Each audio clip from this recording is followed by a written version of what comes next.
blitz flag is thrown. There's your first down and a lot more for Demaryius Thomas. Swing and a shot by Freeman. Deep into the night. Back-to-back homers for the Braves. Blake Griffin will turn. Shoot a three from the win. Bounce. They go. It got the big land. They go.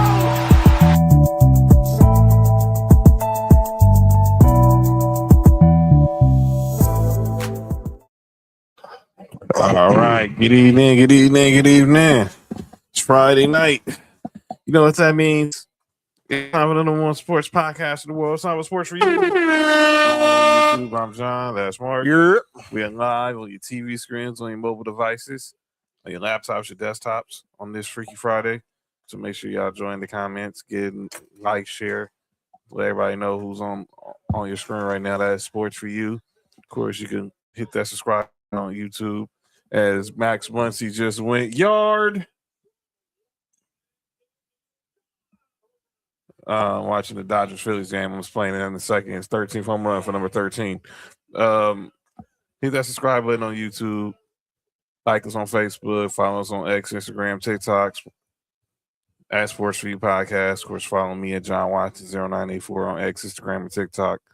You can follow Mark on Instagram. Hi, I'm Mark. Hi, I'm Mark1 on X. You can follow Nick on X, Instagram, TikTok, and 99 Gorilla. And that's to talk about as obviously, a lot going on in the sports world, but nothing bigger than the two best words in all sports. Y'all know what that words are. Pornhub. That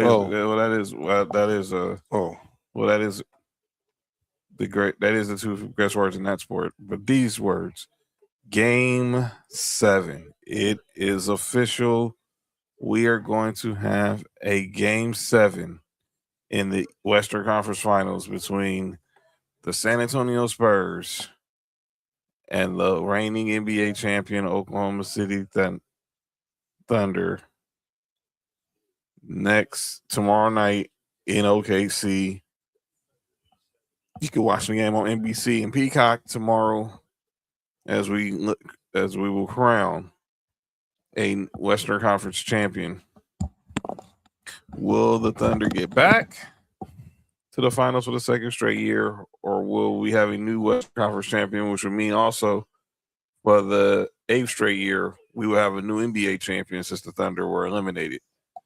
And the reason we got to a Game 7 was because of this. Because when we put the hit out on people. That's who. The Spurs answered the call. As my man Clayton Kershaw is in the house watching the Dodgers, and 118-91 in Game 6 back in San Antonio. So this game, look, it was close from the start. Both teams answered the call early, but in the first half was real tight. But when it got to the third quarter, the San Antonio Spurs said enough was enough. Let's lock in. Go on a 20-0 run. And next thing you know, and put the game away. And obviously it wasn't even close after that. So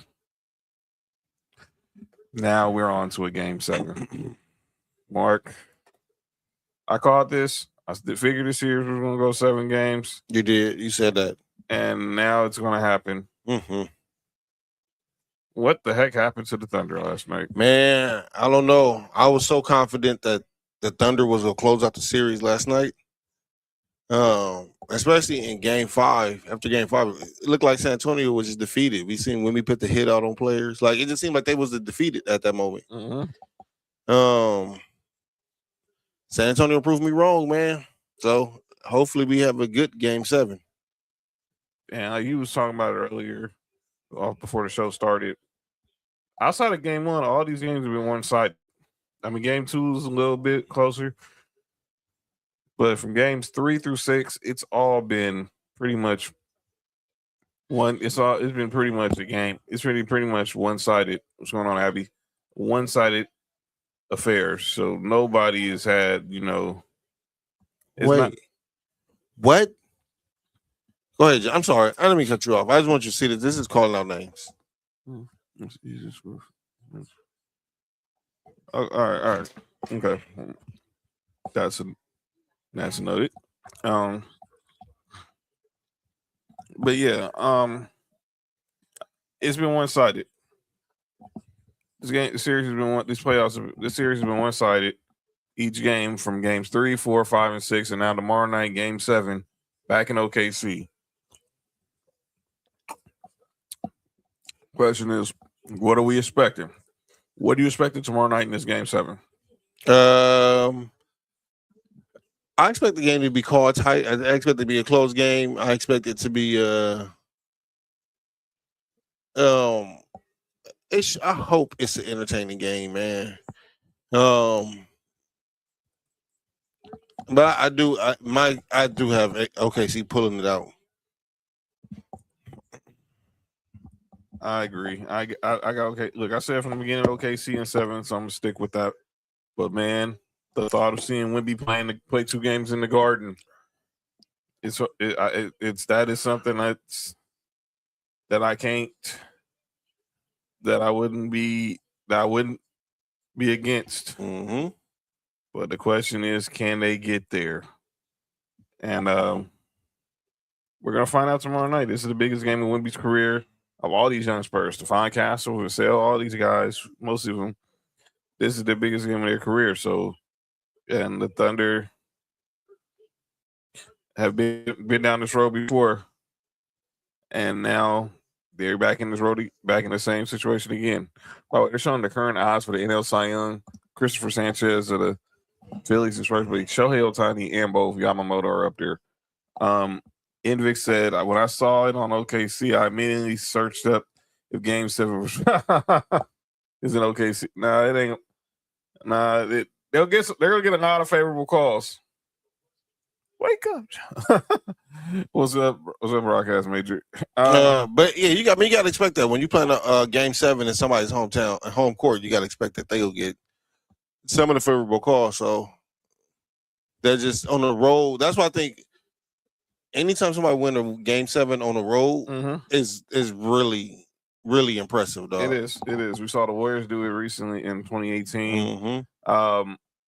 It's going to be hard because the Thunder are 4-0 since moving to OKC. The Thunder are 4-0 at home in Game 7s.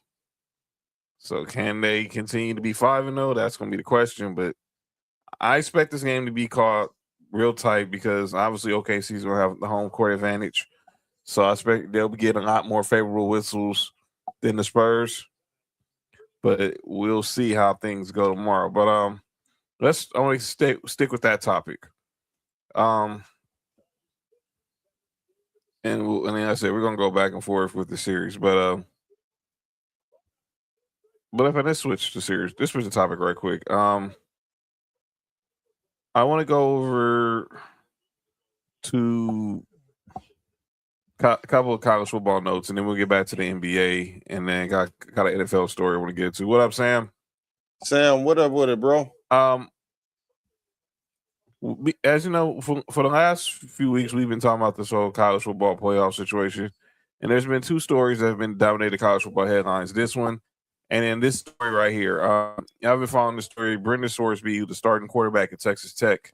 Is that the one that was gambling? Yes. Oh, okay. He had a problem. He was not. They had just appealed for eligibility was denied, and he's going to be suspended for the entire year. He did take some gambling. He did go to the type of if you got addiction to gambling, he went through that process and everything. Shout out to Nessa who's working at the semi line getting. Excuse me. She said, "Quick hello from the assembly line. Y'all are our entertainment for." So, if those don't know what Nessa's saying, is Nessa and her family right now they're getting ready. They're playing. Excuse me. What you just said? What was the first word you said? Huh? What was the first word you said? What? That's crazy. Why didn't say nothing? Oh, okay. What I say? Nah, we're going to go back and listen to this. What's the time stamp? Area 51. What I say?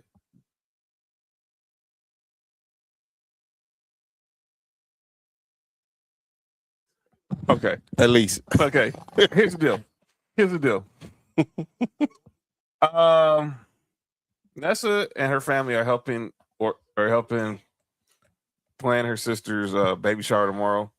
So they're doing a lot of decorating tonight, and they're down at the Barbosa compound watching us on TV. So shout out to Hawk, shout out to Mama Rose, shout out to Michelle. Yeah, she said I still order a gift, but we'll see. So JoJo and her cousins. What else, JoJo? And Nessa, keep working them jaws. That's all I can say. Not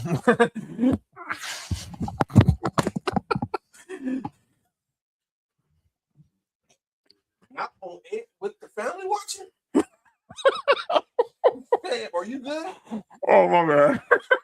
No, I did just say family was on here, huh? Nah, she's worked. Oh my God. She's blowing balloons.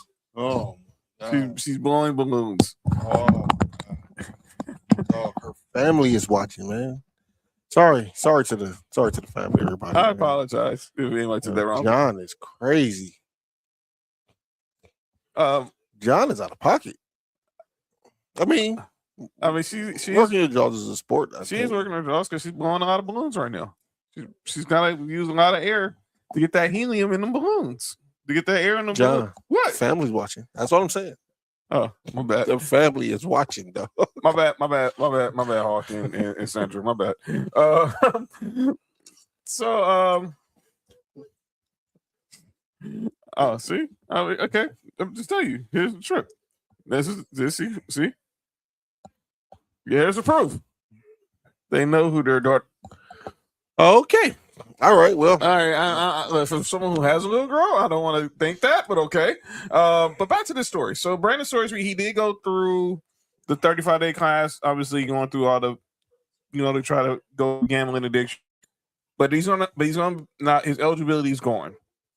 I was listening to her Paul Feinbaum. Thought, okay, they're making this kid an example but they could have suspended him like 2-3 games and been done with it, especially because college football, like all the rest of the pro sports, is in bed with gambling. Exactly.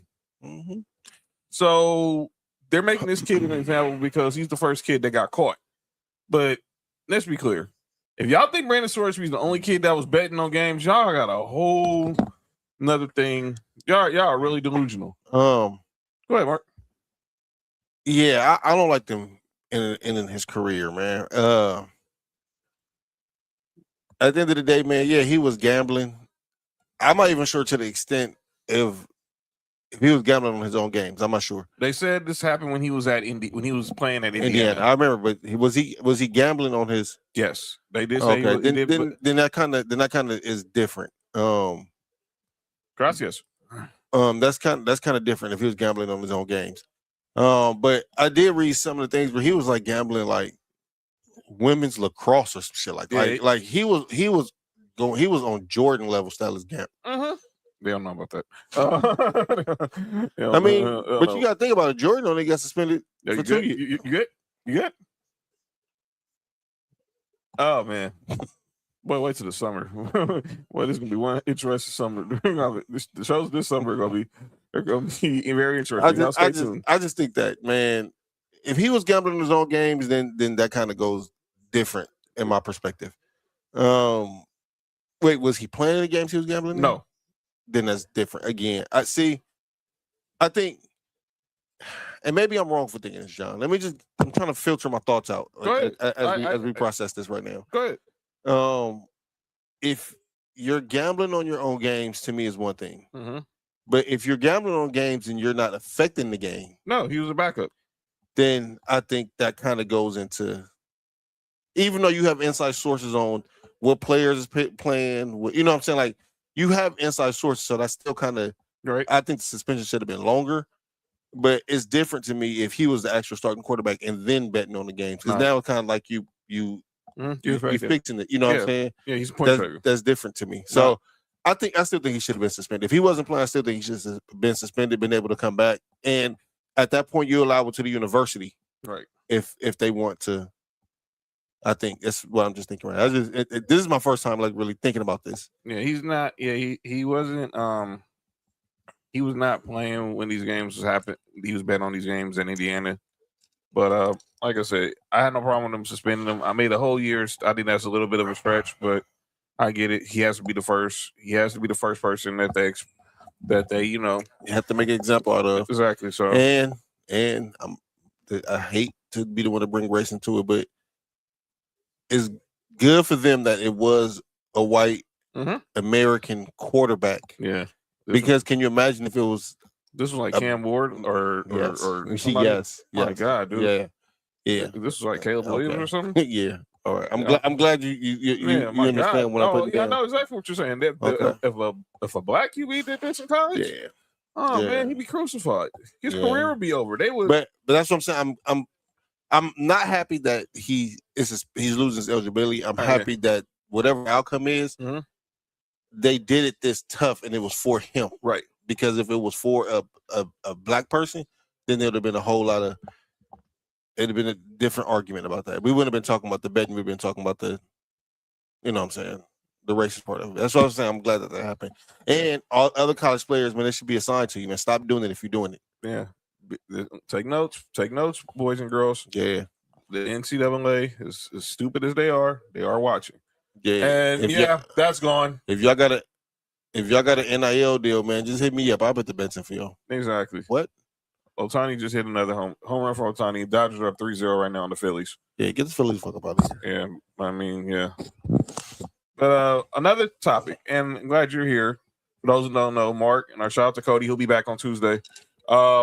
Is a diehard Georgia fan, as you see by the cup that he's using for his beverage. So we've been talking a lot about this whole crap, and shout out to Kershaw. Go ahead, John. Something just popped into my head that was so random. It has nothing to do with. I don't know. Well, it does. You said Georgia, so it's college football. Randomly, not randomly. We understood, but we talked to Anthony yesterday. I give you the details of the conversation, but a good year is planned to have. But yeah, we talked to Anthony from UCLA. Shout out to Anthony. Yeah, shout out to and dog. You heard? Yeah, Terry said I want Spurs.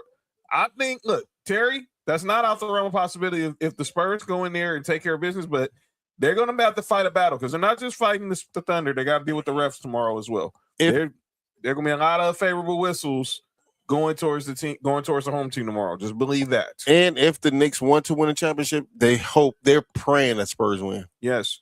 And I personally, I picked Thunder and Knicks before when we had our predictions. And look, I want to be right. But then again, I wouldn't mind being wrong because, like I said, if you're telling me you're getting Wemby in the Garden for at least 2 to 3 games, the ratings are going to go through the roof. The ticket sales are going to go through the roof. So be careful. So Ramba said. So shout out. I want to get back to Kirby Smart. So Kirby Smart has finally spoke on this whole situation in regards to getting Uber drivers in Georgia because we need them. Well, unfortunately, no. That's not what you're talking about? No, your coach did not talk about that, but he did talk about this whole college football playoff situation. Did you talk about our offensive coordinator? No, he didn't as long as he's there, we're not trying to play for a championship? No? He didn't talk about him either. So here's what this is Kirby Smart. This is a SEC spring meets. And he's talking about obviously finding a fair way for wait, what? I just read the top part of it. What is he talking about? Let me let you hear Kirby Smart. Here it is. I'm not afraid to break away and say that our conference is strong enough to go out and play. I mean, like if we could actually function and it financially would make our programs more stable and we could support things financially. I'm talking about all the sports and do by our own rules. I'd be all for that. And Kirby not backing down from some comments that Jerry Moorhead made last week at UGA's meetings, talking about they're not afraid. They are ready if they need to make their own rules and break away from the NCAA. Mike, you were in the room when Kirby talked about this breakaway situation. What did you make from it? If you were to have a breakaway set of rules, and to be clear, that's what we're talking about. We're not talking about the SEC going on its own and not competing with other conferences or other championship sports. That's not what the quote unquote breakaway reference is. The breakaway is to say the SEC wants to make its own rules and enforce its own rules and have a mechanism for enforcing rules that they hope that other conferences would follow suit with, perhaps even adopting some of these rules. But I've said this for a long time to our president. I've been a huge advocate that if we can't find rules that everybody plays by, then we should play our own. I'm not afraid of that. I'm talking with Jerry Moorhead today. He's clearly ready to do something. There's been talk of another bill being introduced. Of course, last week, the SCORE Act, which would have brought some reform and, given some antitrust protection to the NCAA, that got pulled off the floor from a vote. And that triggered Jerry Moorhead to the point where he said, well, if not then when is this going to happen? Or as he said on the SEC network, or what he told me he said on the SEC network, we're exactly where we were a year ago, and things are much worse. There's been a lot of talk, and now it's time for action to have some rules in place if Congress is unable to come up with some action anytime soon. I believe, August 1st is a deadline, and there's a recess, Cody. They reconvene in September, and then there's going to be a focus on elections. So I feel like they are running out of time, as President Moorhead said last week at the SEC spring meetings. And I do think behind the scenes that some bylaws could be discussed. So that was from Dog Nation, the Dog Nation podcast, clips of what Kirby Smart said at SEC meetings. Here's the quote that I have here. So he said, I've been a huge advocate. I've been a huge advocate that if we can't find rules that everyone plays by, then we should play on our own. I'm not afraid of it. I'm not afraid to break away. Something about basically the SEC breaking away from the traditional model of the NCAA. By the way, Terry agrees with you. Rule number one, Georgia proposes they get out of DUI. They get out of DUI cars as long as they go to school in Athens. No, they should just provide Uber drivers for the University of Georgia and Georgia players. I'm not even sure what they're trying to do here. I know it's still under NCAA because NCAA is NCAA, right? Yeah. But when you say break away and we can play by our own rules, are you now governing your own self? You're doing, you know what I'm saying? That's what it sounds like.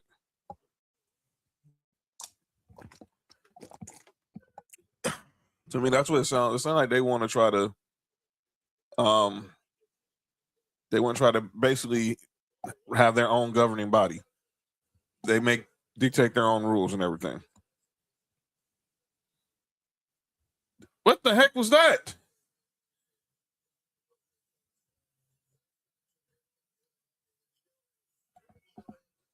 What are we doing right now? That was crazy. I don't understand how you Kyle Tucker and Andy Pajes were really right there on a routine foul ball, and neither one of them caught it. Well, it looked like Pajes gave up. I need to see a replay. What the heck was that? They just showed it twice. Yeah. If SEC, that'd be interesting to see if SEC breaks away from governing body NCAA, because how long can you govern yourself as a conference? Because in college football, SEC is the biggest. Mm-hmm. When we talk about college basketball, that's not it. And women's college basketball, I'm not even sure if SEC. I know South Carolina's there, but it's just crazy. I don't know how to see. So Terry says this would be an AFL NFL for pro football prior to the merger. What you think about that? Basically, how the merger, how the AFL and the NFL were before the merger happened, and basically the SEC breaking off, doing their own thing, but they're merging. I just don't see how they can do that and it still be right under the NCAA for too long, because if I just don't like. I don't know if I like this, because we only think about college football. College football, yes, SEC can do it, right? But I'm thinking about all the other college sports, man. And now you putting like the SEC in college basketball in a tricky position. You putting maybe SEC in college baseball. I'm not too big on college baseball. I don't know where they stand with that. Yeah, women's water polo, like, you know what I'm saying, like in all the other sports, we putting everything else in a tough category if you're removing them from the NCAA. Yeah, I don't know how would they go about this. But it sounds like it's something the SEC. Unless it's just if it's just college football, then I'm with it. I still don't think that. How many teams in the SEC? 14, 15? Yeah, about that much. About 15 teams. I'm not sure 50 teams can generate enough for. I don't see how I mean, I know like the top heavy SEC is top heavy. Like the lower ends of the school, like the lower ends of the conference in college football. I'm not sure if they bring enough to. Yeah, I don't know, dog. This is crazy. I don't know. Thank you, Terry. Make sure you hit that subscribe button on YouTube. Appreciate you, Terry. Appreciate you, bro. Join us on YouTube at Sports For You Podcast and follow us on all the socials. Yeah, I mean, I need more information for what Kirby Smart's talking about, because obviously, I don't know if you saw there was a bipartisan bill they're trying to push. That Ted Cruz was trying to push to put a salary cap on college sports. All right, man. I mean, this is where I think I'm find it for you, but yeah, this is where you got to just sometimes look. Not everything has got political, and obviously in the way that what happened the other day with Jackson Dart and Abdul Carter.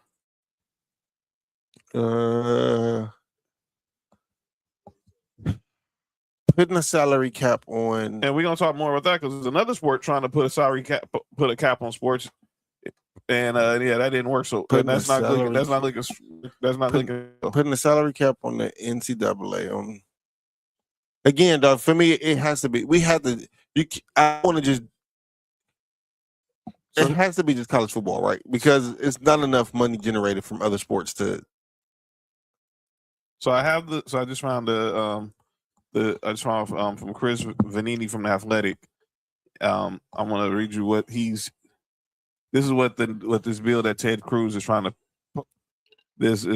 to get passed. So with the new proposed Senate bill for college sports, 1 transfer for undergrads, 5 years of eligibility, can't hire another school's coach during season. You freeze conference membership in the SEC and the Big Ten. Allow pooling of media rights if 75% of the FBS agrees. Enforce tampering and revenue share share rules. I agree with that. And not for or against athletic employment. I'm gonna just start from the bottom. If you allow athlete employment, then do you take away the NIL? Because that's part of the reason why, right? Yeah, I think this is what it is to put a cap on NIL. How some schools have been able to spend more than others.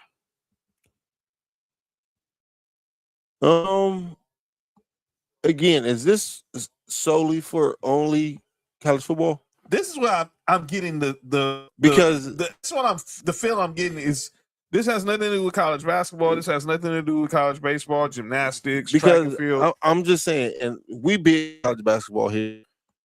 It seems like in college basketball, it seems like it's more parity now. It is. So, and as a college basketball fan, even though all the best players go to my team school, yeah, I like it when it's more parity. I like it when you can't just look, at the beginning of the season and say Duke is going to win a championship or North Carolina's going to win a championship or UConn's like. I like the parity in it. I like the fact that any given year, Florida can win a championship. I saw our boy Fat. I don't think none of us picked Michigan to win a championship. Dog, at the beginning of the tournament, dog, when we was going to Vegas, we got in the car and I said Michigan not getting past the second round. And they made it all the way. And they won it. Went all the way. You know what I'm saying? Like the parity in there, dog. I love it, man. College football, I think that I don't never want to stop these kids from getting their money. I also kind of feel like with some of these players, giving them so much money at a young age can be a problem. Yeah, so Terry says for smaller schools, they should go with military academy approach. Pay their athletes like they're on active duty status towards their tuition. Well, if you look at the tuition part, that's really what the scholarship, and people don't understand. Scholarships aren't 4-year contracts. They're year by year. So they can pull your scholarship after your freshman year. they can put your scholarship during the freshman year. Exactly. Yeah, it's crazy. By the way, that video that Fat posted in the chat about Randy Moss.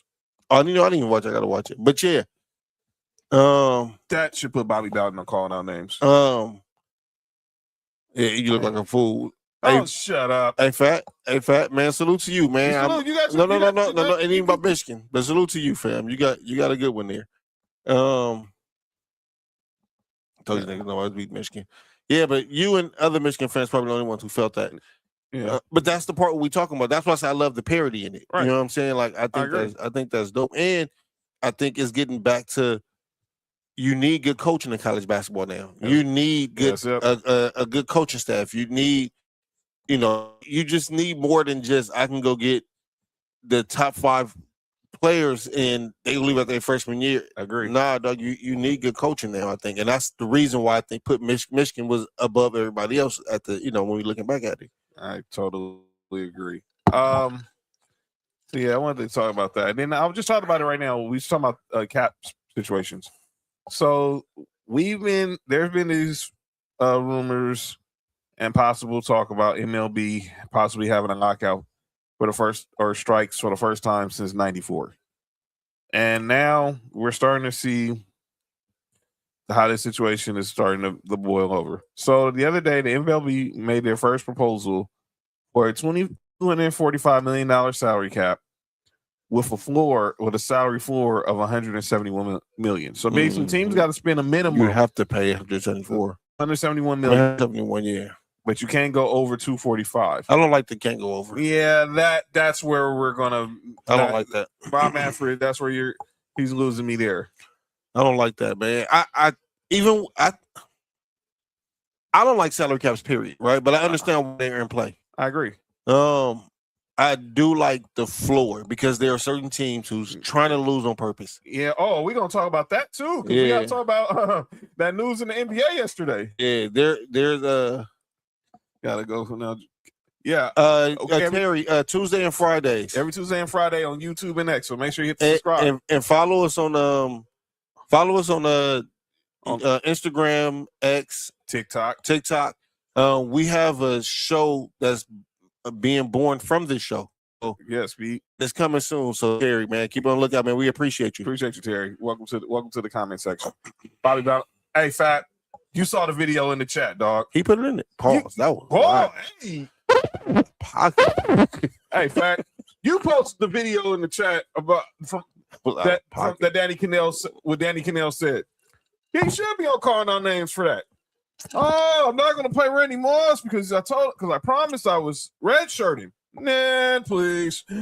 All right, man. But back to this. So I'm gonna play some video from I play a clip from the guy who I think is the best MLB insider in the game, and that's passing. Yo, you good? So here's what the Jeff Passan said on Pat McAfee's show. How the hell did you say Mike Turner's the best MLB insider? That was unnecessary. Yeah, that really was, dude. Why? Because he can get hit. John. What are you trying to say? John, I'm about to explain what him and Joe Jackson kept everybody in line. Saying they was hitting him out the park is insane. But okay. Here's Jeff Passan on the Pat McAfee show talking more about the MLB's proposal. I love the backdrop. I love the suit. I love the tie. Thank you for joining us. Okay, so you just heard the commissioner there. And today, since our recording with the commission, a lot of information has come out about a proposal that has been placed on the table by MLBPA in their first basic proposal for the negotiation for the CBA. Since we talked to Manfred, has anything changed? And what's your kind of takeaway of everything you just heard there, Jet? 1.5 increase the base. It's a really important time for baseball because we're finally going to get a sense of what the state of play with labor negotiations is. And this is something we've been waiting for a long time.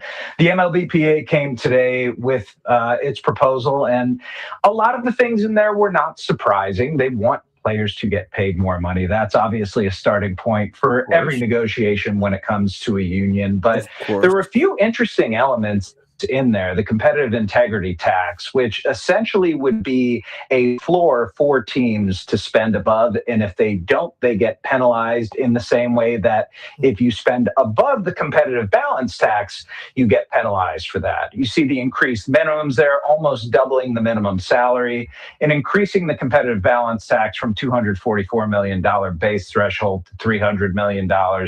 The big one, though, and I think where if the MLBPA wants to avoid a salary cap, the way to do it is through revenue sharing. And in the MLBPA's proposal today, it essentially takes local television money, which is not shared very much right now, and shares about 2/3 of it on top of a base of $50 million equal distribution from all teams. And the idea behind that and not sharing other local revenue is so that if teams are winning, people are going to go to their ballparks. And the Players Association wants those teams to be rewarded for going out there, for spending money, for putting competitive teams on the field. So, all right.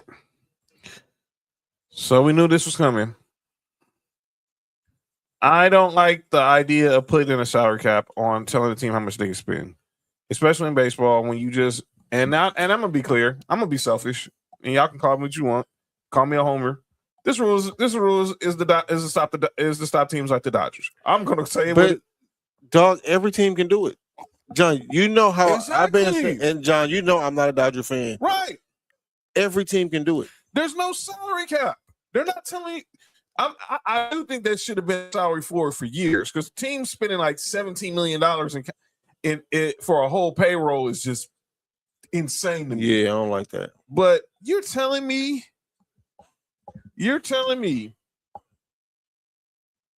that you're gonna put a cap on the fact that teams were willing to spend?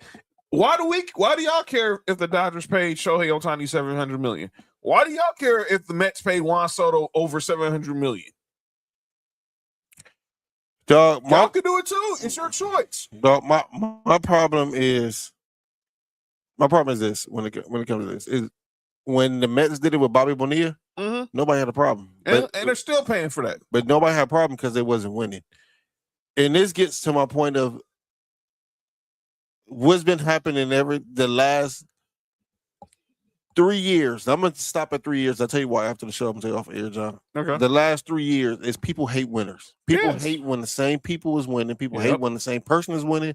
People hate when the same team is winning.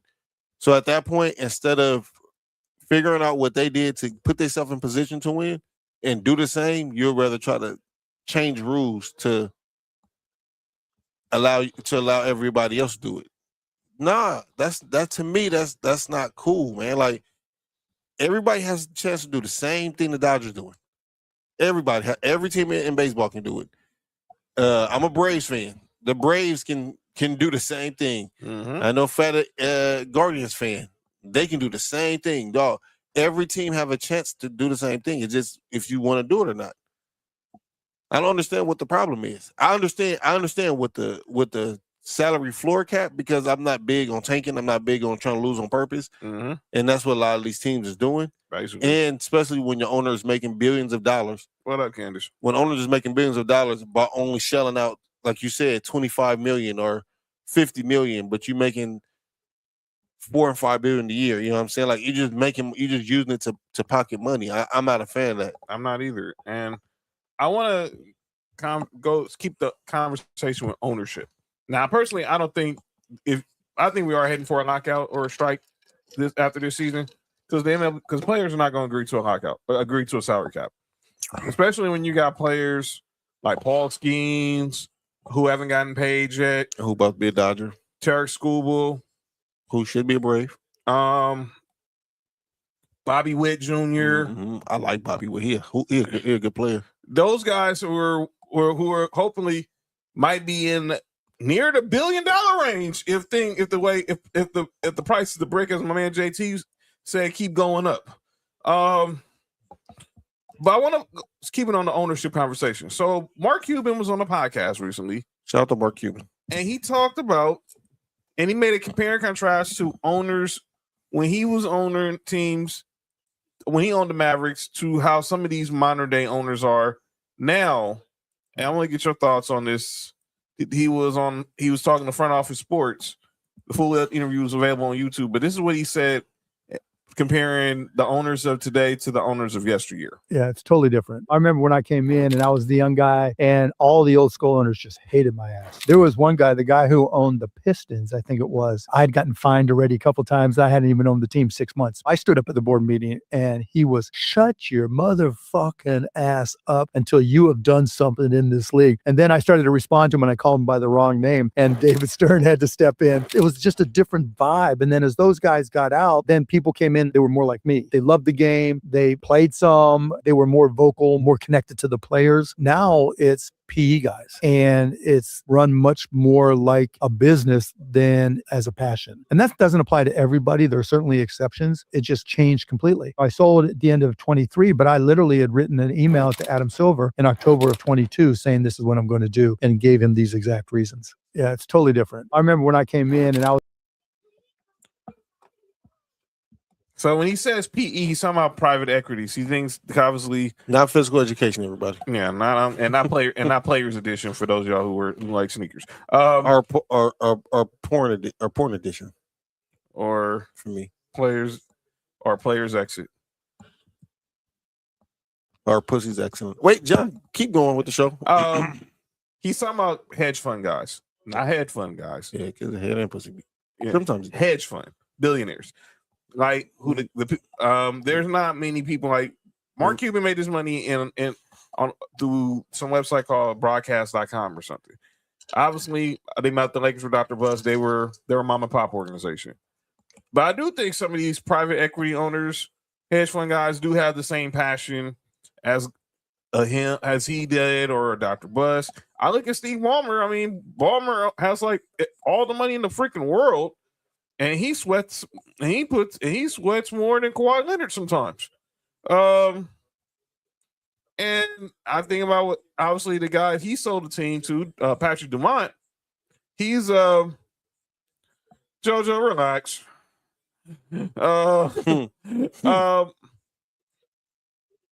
He sold the team to a casino guy, to a casino tycoon.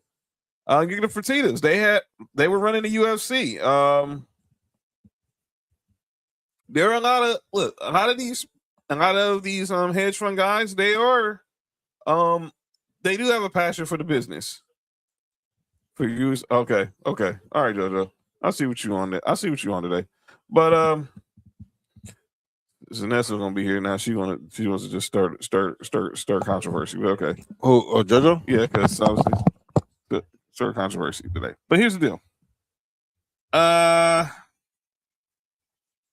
yeah, Will Smith gone. Yeah, Zach Wheeler's not having a good day today.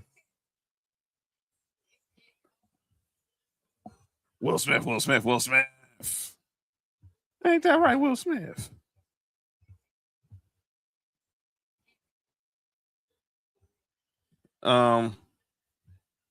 So yeah, I think owners do have the same passion for the business, but I think not everyone's going to have a Mark Cuban. Mark Cuban was kind of an outlaw, so I don't expect everyone to have the same type of mind state like he did. But I do expect I do think other owners need to have that passion. You should know better. If one ain't here, the other one has to pull. Oh God, pull double duty, huh? Does that mean two? That means two for one. My bad. I didn't mean to say that out loud. What is happening here? My bad. But yeah, I hear what Mark Cuban's saying. I just think you gotta understand we are living. Oh, my bad. We are living in an age where a lot of owners are coming from hedge fund. The money that's coming into from these billionaires is different. Everybody can make you come from here. You sure? Yeah, up for me at least. I gotta be top tier. Oh, my bad, Joe. I mean, this is a sports show, so that's like a sport. It is.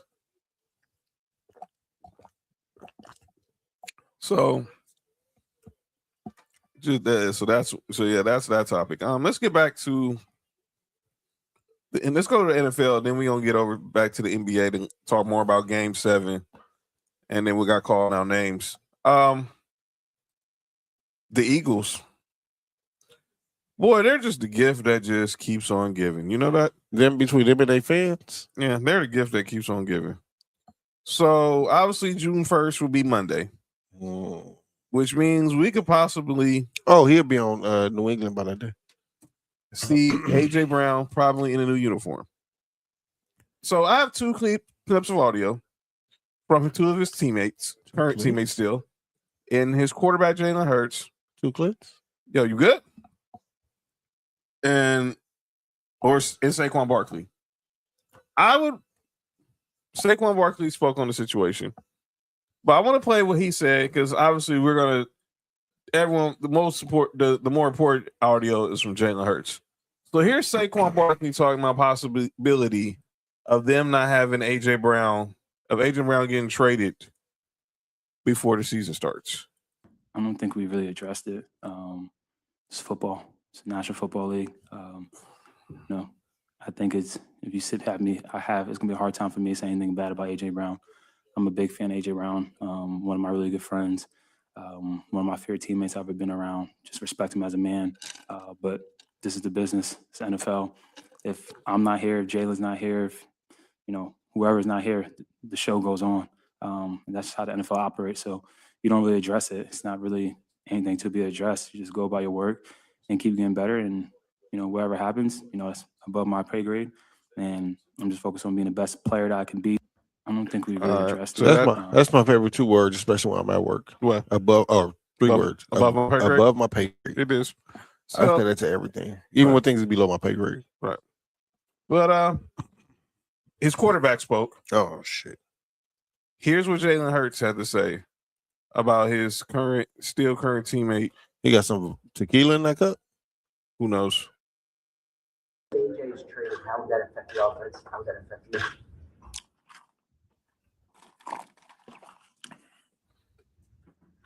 Pick the right question to sip on, huh?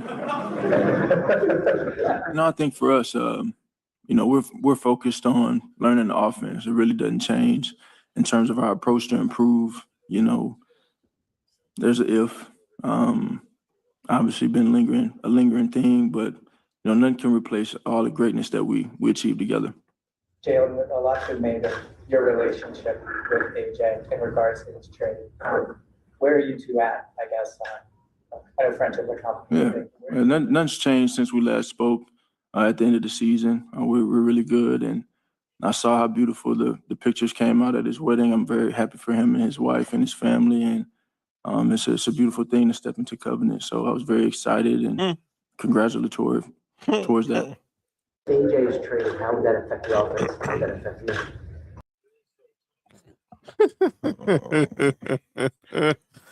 Man. Hey, John. Go ahead. John. Go ahead. What makes that so funny to me is, and I just this maybe within the last 2 weeks, they've been friends since high school. Yeah. Yeah. John. Yeah. Let me use me and you as an example. Okay. Me and you been friends since high school. Yep. Literally. No lie. Since 2000. That's 25. That's 26 years, everybody. If you was to get married, or if I was to get married, yeah. Fuck the sport. I don't care about the sport right now. What up, Chris? This is, and you wasn't invited, or I wasn't invited. Mm-hmm.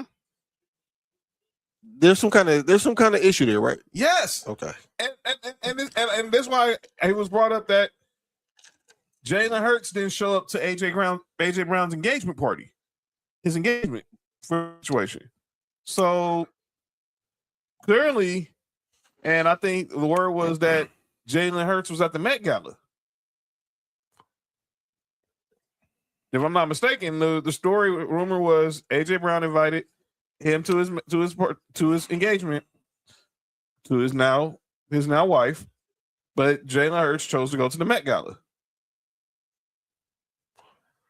Was he invited to the? But this is the thing: is we don't know. I know we don't know. We don't know. So we don't know. I'm only this questions I'm asking myself and I'm asking my loud. So Candace is an Eagles fan. She said technically he was scheduled for the Met. I mean, engagement party. No, it's not just an engagement. It's your homeboy. It's not just engagement. This ain't got nothing to do with engagement. This your homeboy. It's not just an engagement. This your homeboy. This your homeboy. That Met guy. I mean, if they that close, like everyone is saying they are, screw the Met Gala. Personally, and you're part of the reason why he's in Philly. Supposedly. What are you? I don't even know why this thing would have been a discussion. Unless it was life or death, I can understand. And again, I'm not getting into business. You're a grown man. You do what you want to do. Again, and I'm gonna shoot Jalen Hurts some bail. This is the only bail I will ever shoot Jalen Hurts. Yeah. He might not have been invited. And we don't know. We don't know the ins and outs of it. Right. I don't want to pretend like I know the ins and outs of it. I don't know anything about their relationship, what's going on in Philly. I don't have any connections to that organization at all. Right. He might not have been invited. Probably not. And I mean, of course, him not even getting invited, it's a reason why. There's something there. There's something there. And I mean, and eventually, if AJ Brown is traded now, gets traded, the truth will come out. I don't think so. Only reason I don't think so, John, is because what I view of AJ Brown is a solid individual. He's not going to come on and throw everybody underneath the bus, right? Mm-hmm. I think he'll take looking bad before he'll throw everybody under. That's what I get from AJ Brown. Right. I think Jalen Hurts is too media. Even that answer is media trained. And anybody who can see BS through BS, no, it's BS behind that. But that answer is media trained. Sure is. Jalen Hurts is way too media trained to say anything negative about AJ Brown. So that's what I'm saying. I don't think we'll ever get the truth. Candace said AJ seems like a Brad and little Bruce worth throwing away that many years of a friendship. Yeah, but even and I'm gonna go with Candace saying something had to happen for him to want to throw that away, and we're not even approaching that. Like, it's for him to say, especially for a receiver who we talk about a quarterback who depends on a quarterback to get him the ball, is disassociating himself that far away from.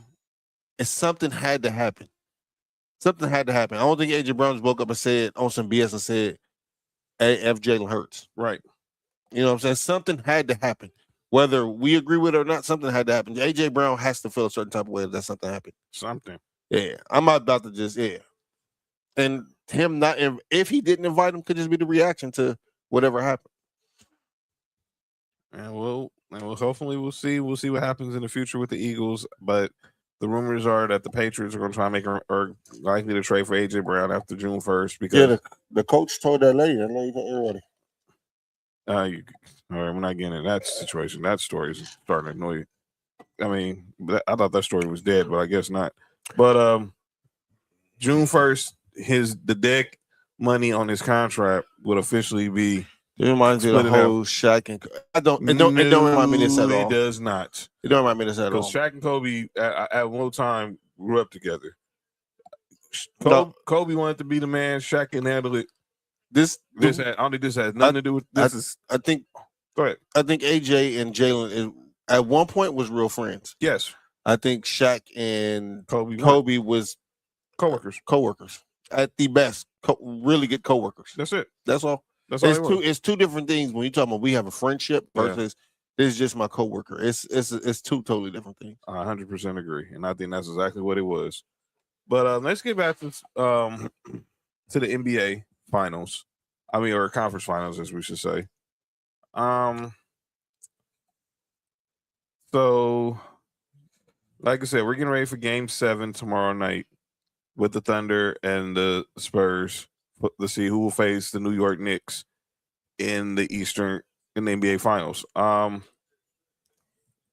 news came out today. No surprise here, but Jalen Williams out for Game 7 with that hamstring injury. Yeah, 1 point yesterday, huh? Only played 10 minutes. He did. I don't know why he came back. I expect to try, but he's not healthy. He's not going to. He should shut down for the rest of the year. Shut it down. Shut it down for the rest of the and see, this is not shut it down. John, this is not exactly the same, but this is on par with the same thing with Jason Tatum. Dog, shut it down. Even though Jason Tatum was more healthier than he was, dog, just let you see the team is doing well without you. Just let them. If they want to, you still get a ring, bro. Yeah, and look, a hamstring is real tricky because obviously, clearly, you could be down one day, you could be down one month. 1 week, you could be down 1 month. He wasn't ready. I respect him coming back. Clearly, he wasn't there. Everybody saw it. Everybody could see it. Right. Everybody can see it. Everybody can see it. He's not healthy. And there's a reason, and the Thunder told y'all that because he didn't start. I don't respect him back. Why? I'm old enough to remember Penny Hardaway. I'm old enough to remember, and I know the injury wasn't as severe. Man, but I also remember Brandon Roy. On a personal level, I remember myself. No, I don't expect that. Get ill.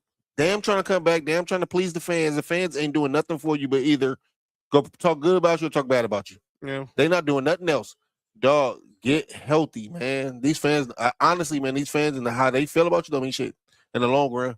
And let me tell you something, J-Dub. I know it's hurting you, no pun intended, not to be out there with your teammates.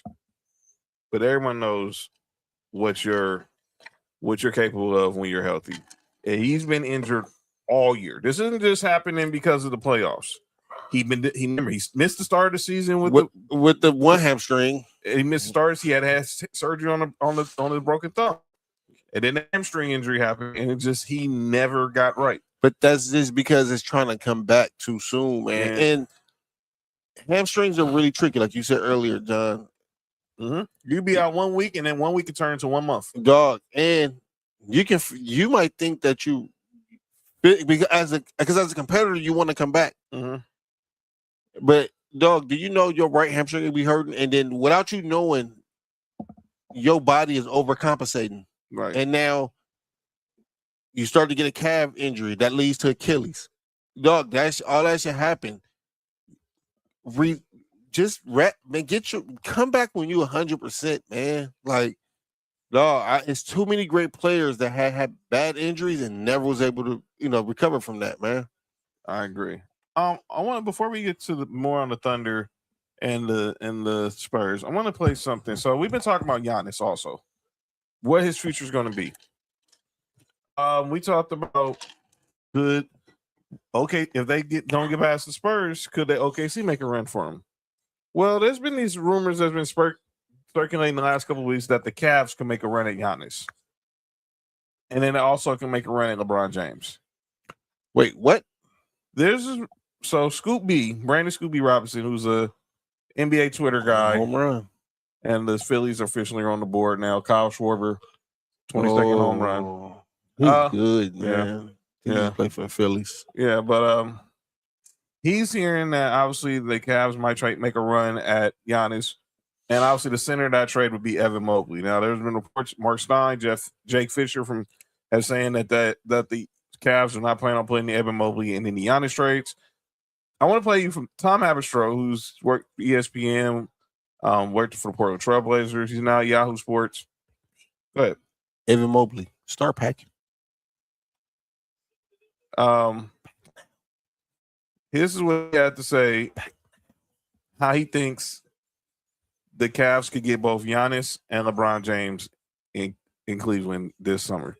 This is Tom Haberstroh. And keep Donovan Mitchell. Yeah. Clearly. I could see a scenario in which they call up the Milwaukee Bucks and say, hey, will Evan Mobley and a first-round pick do it to get Giannis Antetokounmpo? And then you turn around and you say, LeBron, you could come back home for a farewell tour and try to win a championship in the Eastern Conference like you did before with the Cleveland Cavaliers and the Miami Heat and have an easier road now that you got Giannis and you've got Donovan Mitchell in tow with James Harden to kind of hold a lot of those innings in the regular season. And then LeBron James and Giannis Antetokounmpo have won championships before, can take the lead in the postseason. So I do think that the Cavs could end this offseason with not just LeBron, but Giannis Antetokounmpo in a trade for Evan Mobley. And I think LeBron James would want to do that if he sees this as his final stop. The Cavs could end up with both Giannis and LeBron James this summer. It'll take some gymnastics on the cap, but I do think that the Cavs fans can look at that as best case scenario. So that's Tom Haberstroh on Yahoo Sports saying with the idea of the Cavs sending Evan Mobley and a first-round pick to Milwaukee for Giannis. You need more than that. But you're going to need at least 2 to 3 ones. You get, but honestly, you can throw Max Strus, right? Well, look, he's taking the back seat this year, so I don't think he's too proud. He took the back seat this year for Luka and Austin Reeves. I think he wouldn't mind doing it in Cleveland because obviously, if they got Donovan Mitchell and James Harden carrying the heavy load during the regular season, he don't got to do much. Giannis too, and Giannis hasn't been the most healthy either the last couple of years. And we talk about J-Dub with the hamstring and Jason Tatum with the Achilles. He's been dealing with the calf strain for the last few years. And we all know what an injured calf leads to, unfortunately, in sports. And Giannis is up there. He's, believe it or not, 33, right? Yeah, he's just now exiting his prime. And he's had a lot of calf strains over the last couple of years. But I heard Windhorst say LeBron's not interested in taking a $3 million vet minimum. James Harden's going to opt out of his contract. He has a 43.5 player option. He's going to opt out to take a team-friendly deal, Bobby, like 2 years, 70, that can try to get the Cavs under the second apron. Because right now he's making 43, but only 13 of it is guaranteed in that player option, which was the main reason behind him being traded from the Clippers. He didn't like the fact that he didn't get a fully guaranteed 2-year deal.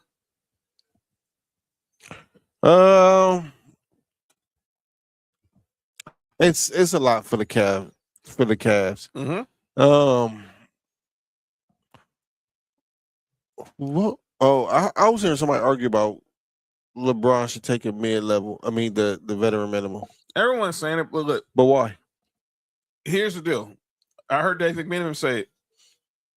If you're going to ask LeBron James to take a veteran minimum, you need to show him what's the game plan. No. But if I'm LeBron James, if I still think I'm worth what I'm worth, I'm gonna ask for what I'm worth. But I personally think I don't think he's taking a vet. The $15 million at the full mid-level to me still seems like a stretch. I've been saying he's taking no less than 30. I think he's going to get a 30. He's still going to get somewhere from 20 to 25 to 30. I think the lowest he'll take is 20 a year. Yes. That's the absolute lowest. He does not want to be in that mid-level. You also have to understand, dog. You also understand, we talking about LeBron, who's probably one of the sharpest business minds. Yes. Sharpest minds when it comes to everything off the court and money wise. Mm-hmm. Dog, let's just say he signed back with y'all with the Lakers, or he signed with Cleveland, and he announced this is his last year. Yep. Dog, that team is going to generate over probably $3 or $4 billion that year. Yes, it will, because you want him to take $3 million of that. Mm-hmm. They're going to generate that because of him, right? You want him to take $3 million? Yeah, man, be real, man. Y'all gotta be, dog. I don't think. I never thought the veteran minimum. Dog, anybody who's saying that, I'm sorry. But let me say this before I let you go, because I personally thought the vet minimum was still at like 1.5, so that's why I never thought. Even at $3 million, I don't see LeBron James doing that. Dog, everybody who's saying LeBron should take a vet minimum, damn, that fucked me up right now. Should go to their job where they're at and say, "Hey, I want to take the lowest possible contract I can get." Yeah, that ain't happening. Yeah, right. That's what I'm saying, dog. And I've been on my job 20 years just like LeBron has. I'm not doing that. Dog, you not and just off this year alone, LeBron is going to generate whatever team he plays on no less than $3 to $5 billion, and you want him to take 3? No, fam, be realistic, man. It ain't happening. Be realistic, It ain't happening. That's why the Cavs. Y'all best bet is if y'all want LeBron, get rid of James Harden. You want me to be real? You want LeBron? Get rid of James Harden. Now that Capistro theory about Giannis for Evan Mobley, it's gonna take a little bit more because, like I said, the Cavs, they're in that second apron, so they're gonna have to try their best to get under that second apron because obviously Giannis makes in the 50s. I think Evan Mobley is somewhere like in the 30s or 40s or probably you're gonna need it's gonna take a lot, but we'll see. Cause look, the draft is a month from now, and definitely he wanted out. He wanted out because of the contract, Candace. That's how he ended up in Cleveland. I got a public service announcement. No, you don't. I do. No, you don't. Shout out to Nessa. She showed up one time and just like for Freaky Friday, John. Get your daughter. Only John's Freaky Friday sale is 69% off. Sandra, I know you're watching. Get your daughter. Get the phone out of your daughter's hand. Anthony, Michelle, get the phone out of your sister's hands. Where's Josiah and Isaiah when I need them? Sticking kids. Man. But yeah, so everybody signed up to Only John. This damn, we can't do it. It'll be a QR code here Tuesday. It's not great, man. Anyway, no, it was the contract. It was the contract. That's why he left. Yeah. Because we was on the group chat like, where the heck did this come from? As you notice, all of James Harden's last few stops have all been because of money. And I'm not mad at that. I am. But no, I am mad at that. I am, but I'm not mad at look, you ain't get paid, but dude, come on, man. I mean, you know who you are. Dude. I'm mad at that because everywhere you go, it's the same ending. Mm-hmm. And at some point, man, you can't. Oh, James Harden don't call no names too, because he. I definitely think he's in a class that had 3 people in there and they ate pizza all day and watch movies. Probably. If you understand what I'm saying. Boy, he was hanging out with Dave Chappelle and Half Baked. He was hanging out with Crip Mac. My mom said, "Do you want her to punish?" Just take away your.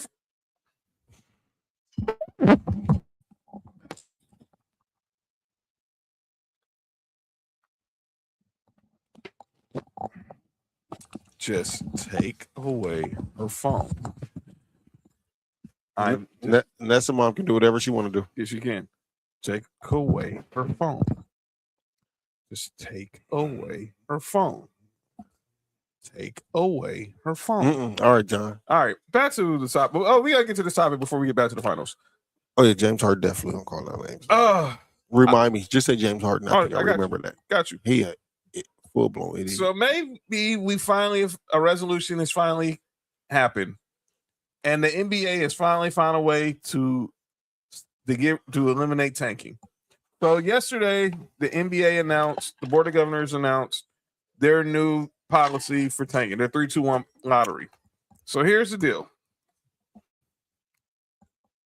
We have how the new lottery policy goes. So the 3 worst teams, they only get you all right, man?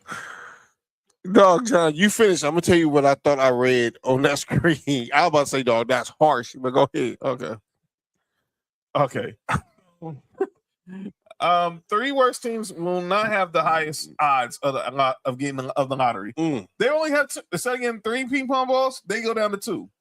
The remaining non-playing teams, they'll have the highest. They'll get the highest odds. The 9th and the 10th seed, they'll have the same amount of odds as the team with the worst record.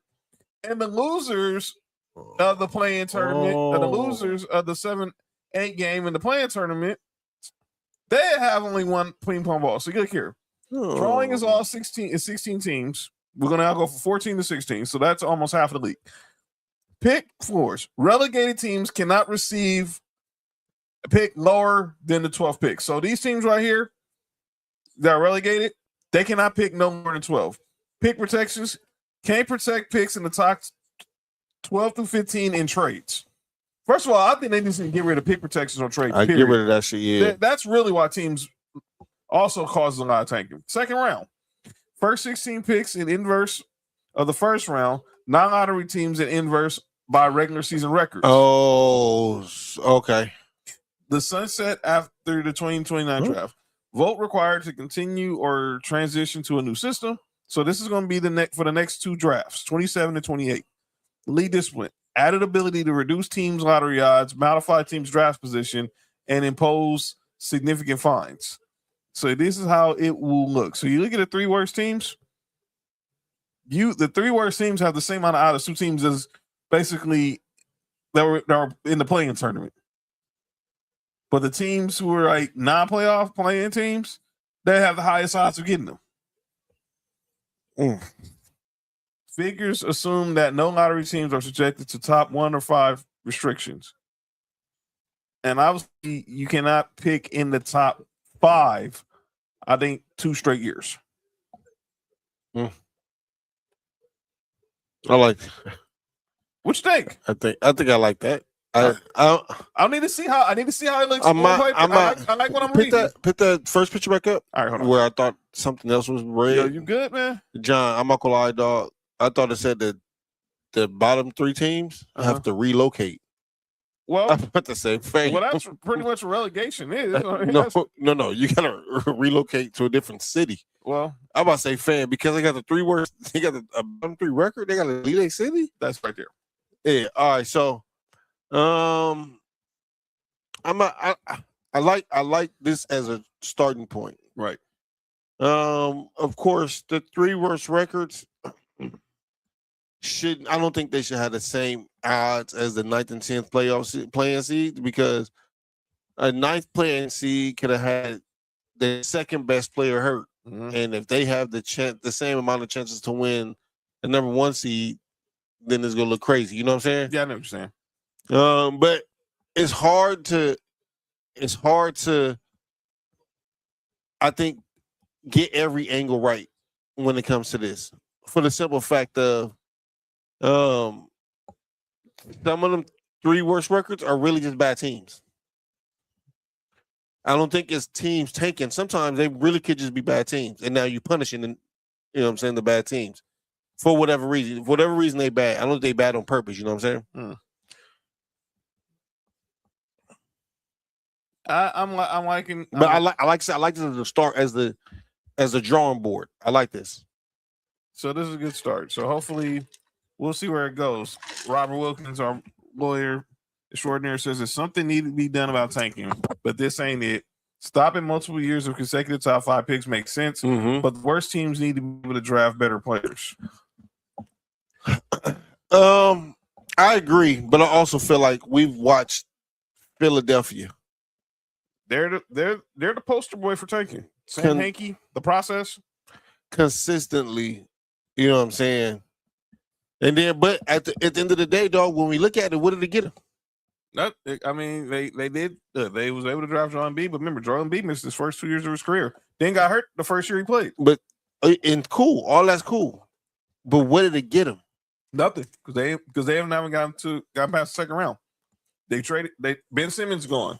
Markelle Fultz gone. Joel Embiid can barely stay healthy. So all of those years of tanking, it got him to the second round. Yeah, that's it.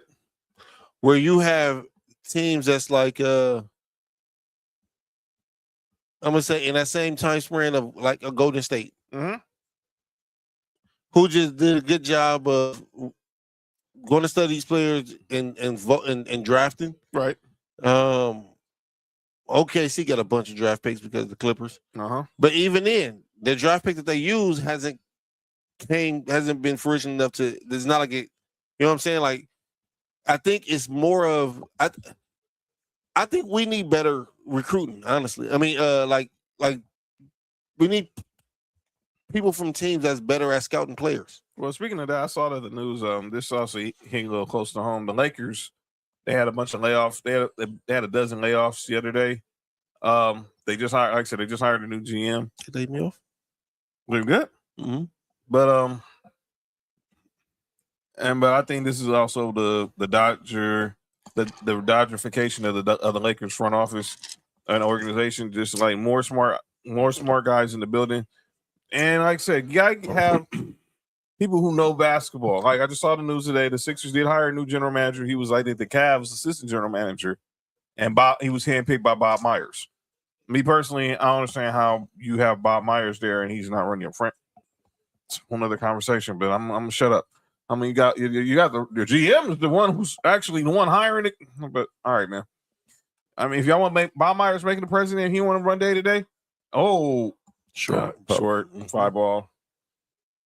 But yeah, let's see what happens.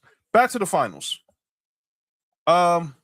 We got Game 7 tomorrow, 5 o'clock. We'll see who is going to be the Western Conference champion and face the New York Knicks in Game 1 starting Wednesday. The Knicks received some news. Yeah, we found this news out with Mitchell Robinson. He suffered a broken right pinky finger, and there was no timetable for his return. That was yesterday. Shams Charania reported this morning he undergo surgery for that broken pinky finger and fully plans to play in Game 1 on Wednesday while wearing a brace on his hand. Also, I'm John, if you noticed, but I was watching, I think, Game 4, last game. Mm-hmm. Mitchell Robinson is also going through a mental health serious issue right now. He put it on his social medias. His mental health is not all the way there, so he's deleting himself from all social media. Oh, yeah. So outside of his broken finger, man, I just want to keep all prayers and positive thoughts with Robinson's, man. Please do. And it was Mental Health Awareness Month, so you need somebody. You need to talk to somebody. Call. Get the help you need. Take all the time you have to get right and make sure your mental is right. That's a public service announcement from the good people over at Sports for You. Michael Wilbon, the Godfather. He did something wrong? No. Oh. But he spoke about... Because I was about to defend him with everything I have, John. No, but when Michael Wilbon talks, we listen. Mm-hmm. And he spoke about SGA. We all know...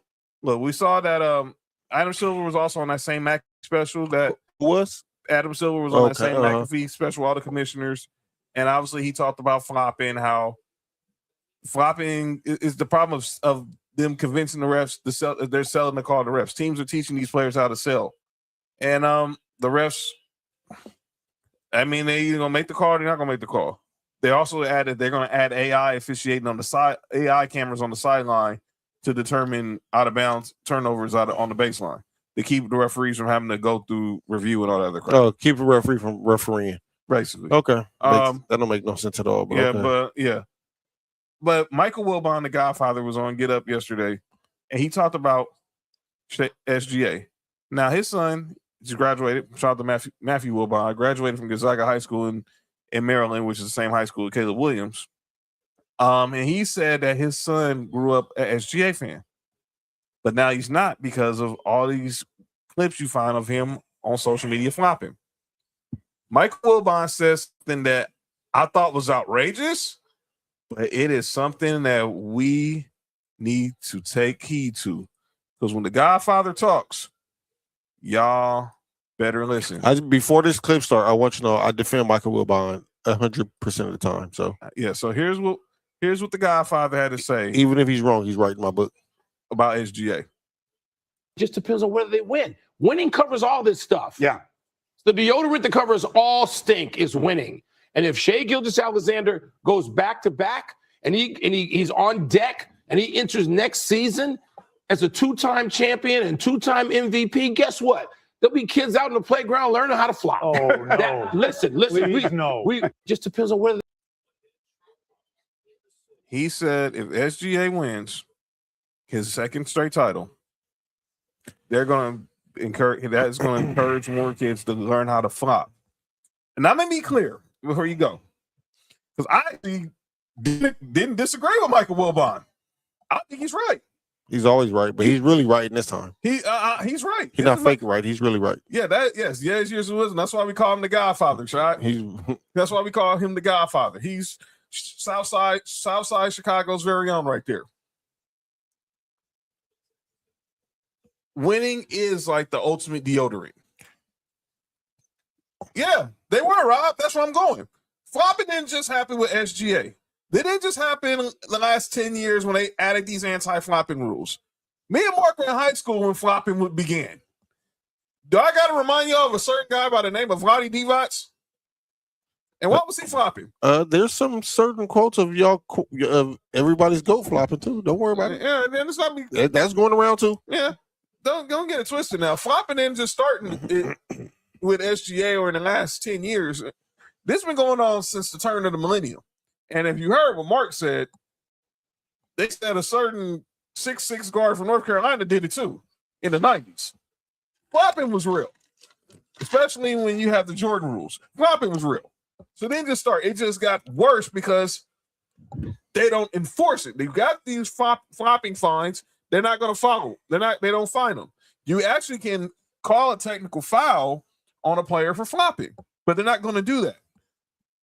Because honestly, the players that we notice that's flopping the most is a superstar. You're not calling the tech on that from the superstars. Right. You're not stopping the game for that. And what I want to say is I don't even think this is the one time Wilbon is all love here. This is the one time I disagree with Wilbon. What's that? Winning don't cover the stink. Dog, if you go back and look to when James Harden first went to Houston from OKC, and the first couple of years when he was going crazy, and he learned how to manipulate the rules and draw fouls. Public enemy number one. That's when it started. And he wasn't winning. No, he wasn't. That's what I'm saying. So winning is not the reason why people was doing this. It's just if it ain't cheating. In the words of one of my favorite wrestlers, Booker T, if you ain't cheating, you ain't trying. Dog, if you can manipulate the rules, and in his case, he was leading the league in scoring. Mm-hmm. Was top 5 in assists. And so also in turns into higher contracts. Yeah, you go start finding players, and I'm gonna take flopping out. You go start seeing players manipulate the rules exactly to better their chances. They're gonna push the envelope as far as they can push it. And I think that actually started when you start seeing James Harden. Yes, he's the biggest culprit. Him, Trae Young. I mean, this didn't just start with SGA. And let me be clear, Mark said it. You go back to look at SGA's rookie year with the Clippers. He wasn't doing this. Go look at his first year with Chris Paul and OKC. He wasn't doing this. You want to go back? This is his 4th straight season of averaging 30 points a game. The only other person to do that was Michael Jordan. He did it for 7 straight years. He wasn't doing. I can be a lot. I can be wrong, but I don't remember him doing this last year.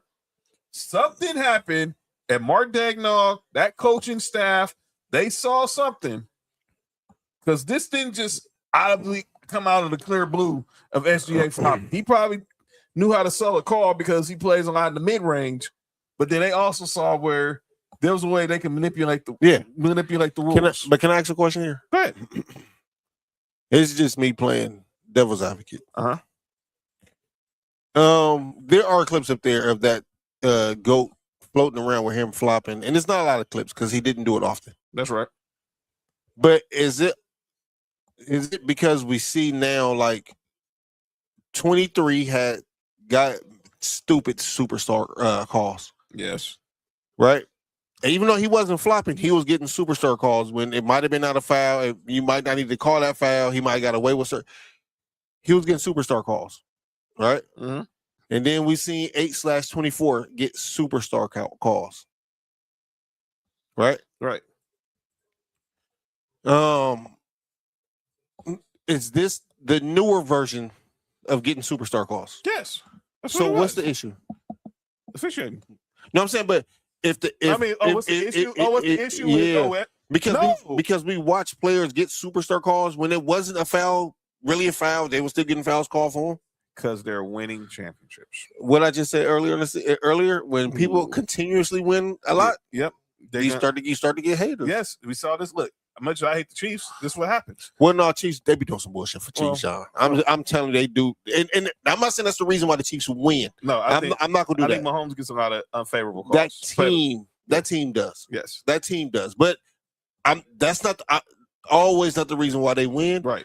But that team does get bad calls. Mm-hmm. But it's superstar calls, dog. That's when you establish yourself. It's 2 players in the NBA that we've seen as superstars, maybe even facing leagues that didn't get superstar calls. Shaq and LeBron. Shaq and LeBron. Everybody else who's been a superstar, who's been face of the league, get these calls. They showed one play where SGA was shooting and De'Aaron Fox didn't touch him. He didn't. That was game 4. Dog, That was in game 5. Dog, that's a superstar call. That was game 4. It was Sunday. Dog, that's a superstar call. Yes. And sometimes you just have to say that's just because that's Kobe, or because that's Jordan, or because that was Magic, or because that was Larry. Dog, you have to just understand that we can't just, you know what I'm saying? And that's because that's SGA. That's it. That's all it is, dog. That's all it is. Superstar call. But he does flop, and I feel like what bothers me with OKC is they don't need to flop. They're already the best team in basketball. They don't. Without that, they don't need to do that. It's like basically moving the goalposts, and they don't have to. Speaking of the Thunder or the Spurs, they will face the New York Knicks in the finals. So I want to play some audio from back from a few years ago. Ooh, is this when Brunson first got to the Knicks? Yeah, but it's not that clip. It's not that clip. Okay. But it is Jalen Brunson related. Becky Hammon, the Hall of Famer, head coach of the three-time and reigning Las Vegas. Yeah, they took an L night to the Wings. Shout out to Ozzie Fudge. Had a great game last night. Shout out to the Harry what? Ozzie Fudge. Had a good game. Fine shit, girlfriend. Yeah, what's up with that? I saw that today. I was like, what? Listen, man, I love it, man. Get your shit off, man. Whoever calling her fine, well, we know who called her fine shit now, but so I want to play this. This was Becky Hammon. She was being an analyst on NBA Today, obviously during the off season, during the WNBA off season, and just leave it like that. And she was talking about, yeah, and she was talking about if Jalen Brunson put something there. Yeah, you good? Mm-hmm. If Jalen Brunson can lead a team to a championship. Mm-hmm. How stuck do you think the Knicks are here in the Eastern Conference? Well, I certainly agree with you. They're not getting into that tier. They don't have enough personnel. They don't have the manpower that they need to hang with those guys. I think you're going to get a consistent team like they've been. They're a pretty good team. They're well coached. They're going to be on their defensive game. But at the end of the day, they don't have a dude. You got to have a dude. You got to have a 1A dude. And they're missing that at the end of the day if we're just getting down to brass taxes. Sorry. I didn't want to disagree with Becky today, but they do have that dude. Who? Jalen Brunson. No, he's too small. But here's the thing, and that's Didn't they say about you? But you know what? They say that about you. You're a Hall of Famer. I got a philosophy. Can I say my philosophy? Go ahead. If your best player is small, you're not winning. John Stockton, Allen Iverson, Steve Nash. You could go down the list. Steph Curry is the only. He's not that small. He's like 6'3". But also though, I mean, he's the greatest shooter to ever walk the planet. He's in an outlier class. Okay. She is right. History says she is right. Okay, but we're living in a new age. Okay, new day. All right, so that was Becky Hammon a few years ago. This was right when Jalen Brunson came to the Knicks. She wasn't all the way wrong. She wasn't. So she was asked about it recently. This is the part I don't like. At an Aces practice. This is the part I don't like. So here's her. Well, we know they avoid double down on her take on Jalen Brunson from 2 years ago. You're taking a little bit of grief from what you said about Jalen Brunson. You are. I'm not big enough. I never said, hey. Exactly. That's why I'm saying. No, I mean, I speak from experience, and I never, Allen Iverson got MVP, and he lost in the finals. And I think the two best teams are probably in the West. No problem. I'm up for being proven wrong. And that's the other thing is I think Jalen Brunson's a hell of a player, I'm speaking historically on the NBA. With what I said, I don't know why that's being brought. Like why everybody's so stuck on that. I said it 2 years ago. I stand by it. Letting you clear the air. There's no air to be cleared. I said what I said. He proves me wrong. He proves me wrong. I mean, I good for him, but I do think the two best teams are in the West. We know who you like, right? Oh, well, you know who I'm cheering for. San Antonio, you heard? You heard? Listen, Becky not wrong. She's not. Let me say, yeah. She's not 100% wrong. The history has said teams led by smaller guards. No, Sam, you're not wrong. No, you're not wrong, Sam. teams led by smaller guards have not went on to be champions. We have only really in the last 40 years 2 examples, and that's Isaiah Thomas leading the Bad Boy Pistons. I hate him. And Steph Curry leading the Warriors. 2 players in 40 years is definitely the outliers. Yes. So you think about 88, 89 and 90, and then Steph Curry won 3 titles in 4 years, and then one in 2022. Go ahead, Mark. She's not 100% wrong. I agree with that.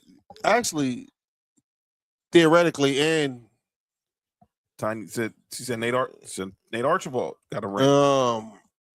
Who's on the team with Nate Archibald? Who was on the well? Archibald was with. That was when he was he with the Knicks then? Was Nate Archibald with the Knicks then, or was he with the Wizards? I gotta find out. Like, with Tiny Archibald. Usually, she's absolutely correct, but I also feel like those teams who she named, the players he named, Iverson, 81 when he was on the 81 Celtics. Who's on the team with him? Was that Wait a minute. Is that Larry Bird on the team? Anything with the Celtics in 81 Is that Larry Bird on the team? Well, yes. All right. Yeah, Larry Bird, Kevin. No, man, get out of here. Nah, Sam. Yeah. They had Larry Joe on that team. Yeah, nah. I also feel like the way a team is put together also helps or hurts that, because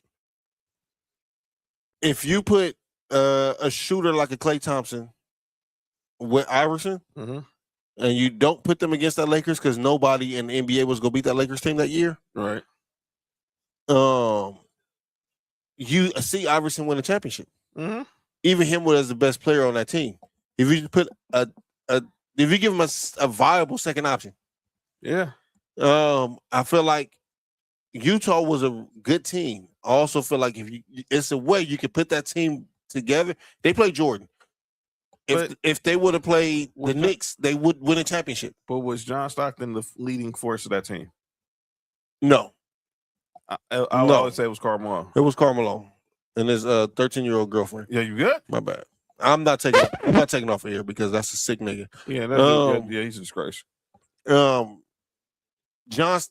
I just feel like if you put Allen Iverson versus with a shooter, like let's just say like a Ray Allen on that Shout team. out to the Balloons. That Ray Allen with that Milwaukee Ray Allen. Yeah. With Iverson. And you don't play against the Lakers because, like I said, nobody outside of like the Bulls who's ever played basketball up to that point probably would have beat the Lakers that year. You know what I'm saying? Mm-hmm. So I feel like if you put him with a shooter, Allen Iverson probably wins a ring. If you put that 01 Iverson with the 05 Melo or the 06 Melo he played with in Denver, he might win a ring. It's how teams, to me, it's how teams are constructed more than just you using them players. You know what I'm saying?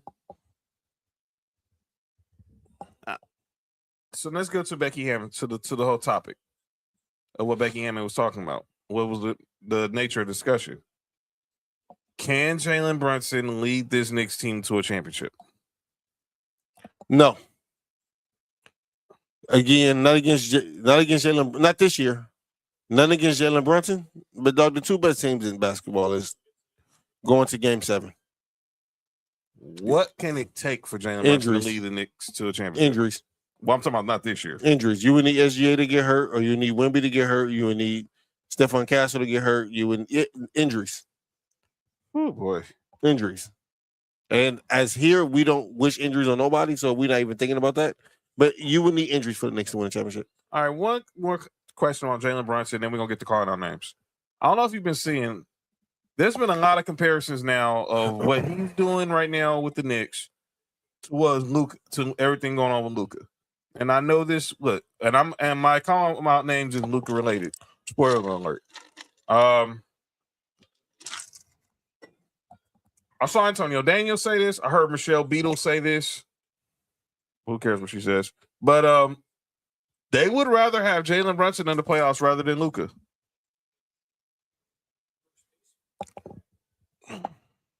So Lou Williams said the same thing too. Now let's look at their careers. When they were teammates together. Remember, they were drafted together in Dallas. Led the Mavericks to the conference finals in 2022. Dallas is really stupid. But anyway, go ahead. They didn't want to. They could have gave him a very team friendly deal, but they let him go to the Knicks. And we all saw the clip that's been viral about how people felt about Jalen Brunson when he signed. They thought he was going to be good, but they think he was going to be this. That was going to be an okay player. Mm-hmm. But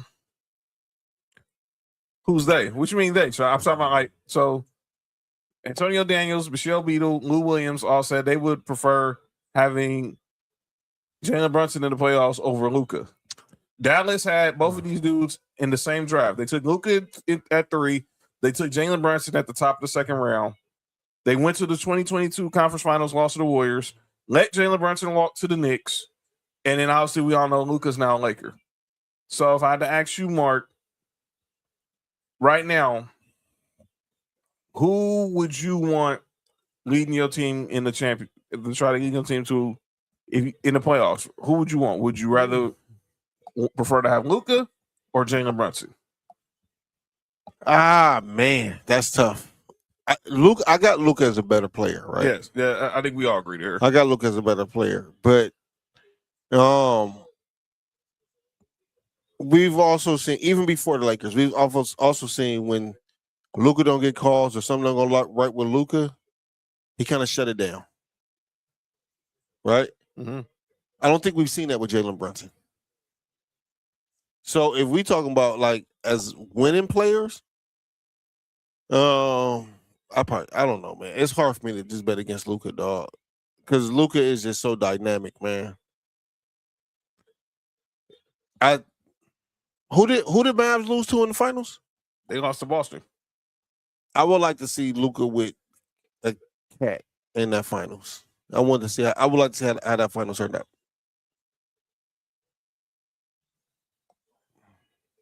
So Candace says that stuff. Haven't seen Brunson in the finals yet, but I've seen Luka in the well, Brunson went to the finals this year, so that's why I took that off the table. Right. I took that off the table because Brunson's going to the finals this year. Like I said, I also feel like the team that the Knicks have as a team is better than that team that Mavs had. Mm-hmm. And them getting through the West, it kind of, you know what I'm saying, that kind of adds something more to me. Right.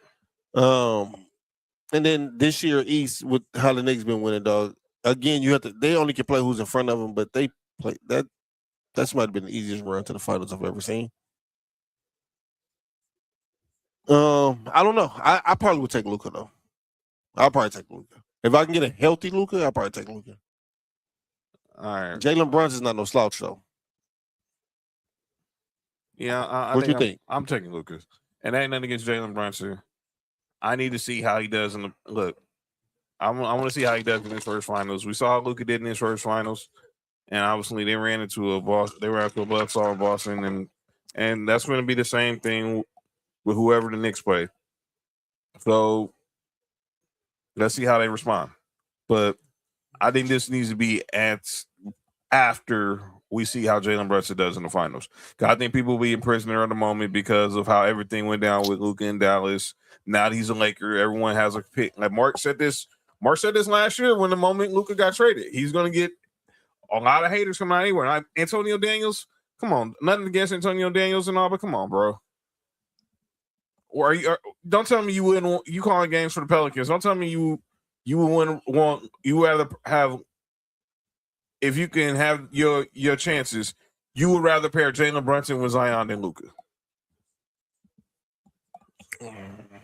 With that squad, with Trey Murphy and Herb Jones and Derek Queen. Nothing against Jalen Brunson because Jalen Brunson's that dude.